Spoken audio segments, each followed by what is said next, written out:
किराएदार बेटा। उठ जा नालायक, सुबह के 8 बजने को है।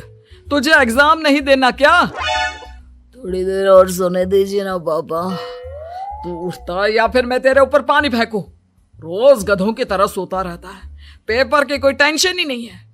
और एक हमारा समय था जब हम पेपर में फेल होने के डर से रात भर पढ़ा करते थे, सो ही नहीं पाते थे।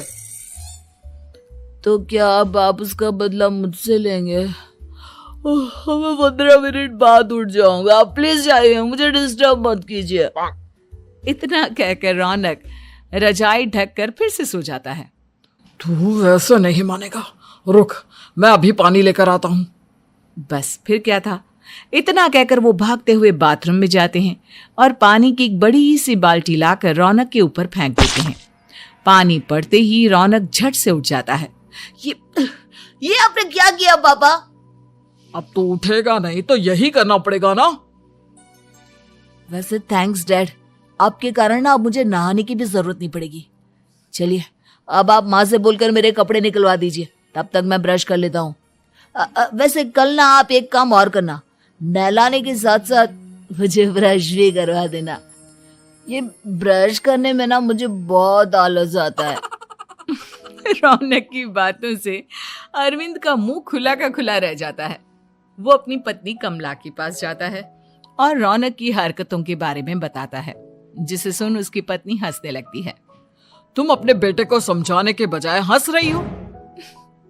रौनक बच्चा है, धीरे धीरे सुधर जाएगा, आप क्यों उसके पीछे पड़े रहते हो?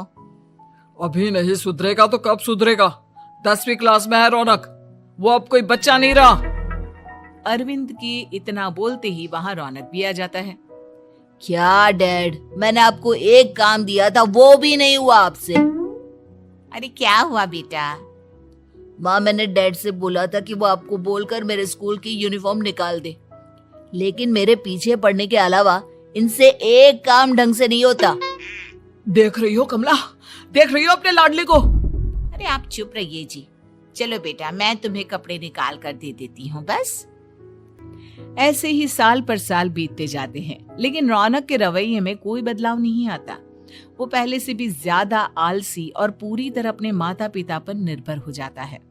2 साल बाद पता नहीं कहाँ गायब रहता है पूरे दिन, अब तक तो आ जाना चाहिए था। अरे आप इतनी फिक्र क्यों कर रहे हैं उसकी? दोस्तों के साथ खेल रहा होगा, आ जाएगा अभी। ये कोई टाइम है खेलने का? 10 बजने वाले हैं, इतनी रात में कौन खेलता है? कमला कुछ कहती उससे पहले ही रौनक वहां आ जाता है। मम्मी जल्दी से खाना लगा दो, बहुत भूख लग रही है। तुम्हें तब तक खाना नहीं मिलेगा जब तक तुम बता नहीं देते कि इतनी रात गए कहां से आ रहे हो। ओ प्लीज डैड, अब आप एसी पे प्रद्युमन बनकर मेरे सर पर बंदूक लेकर मत बैठ जाना। अपनी फालतू की बकवास बंद कर और बता कहां से आ रहा है। माँ अब समझाइए ना डैड को। बता देना बेटा, इनको भी तसल्ली हो जाएगी।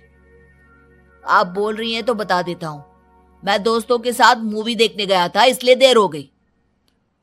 तो इन सब चीजों में मेरे पैसे उड़ाता है। कभी 1 रुपया कमाने के बारे में सोचा है तूने? जब देखो हवा की तरह पैसे उड़ाता रहता है। माँ अब आप इन्हें चुप करा दीजिए, वरना ना मुझे गुस्सा आ जाएगा। अच्छा क्या कर लेगा?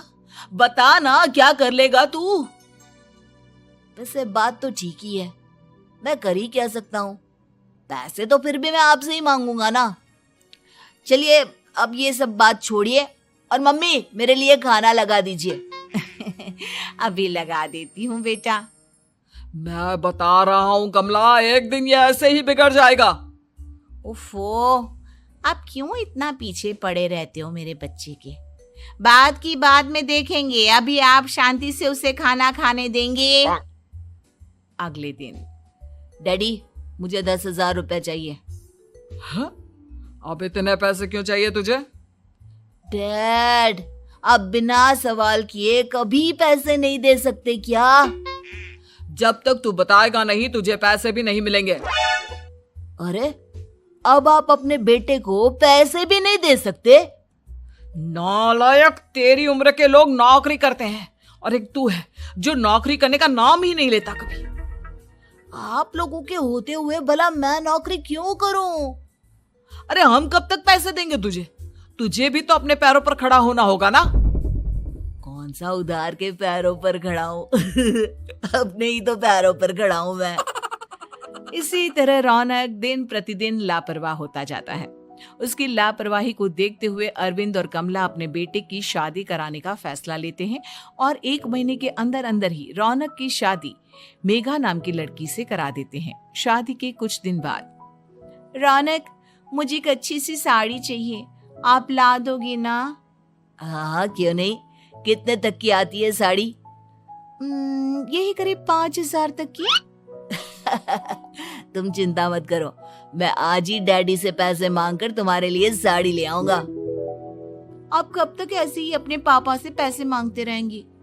कोई अच्छी सी नौकरी क्यों नहीं कर लेते आप?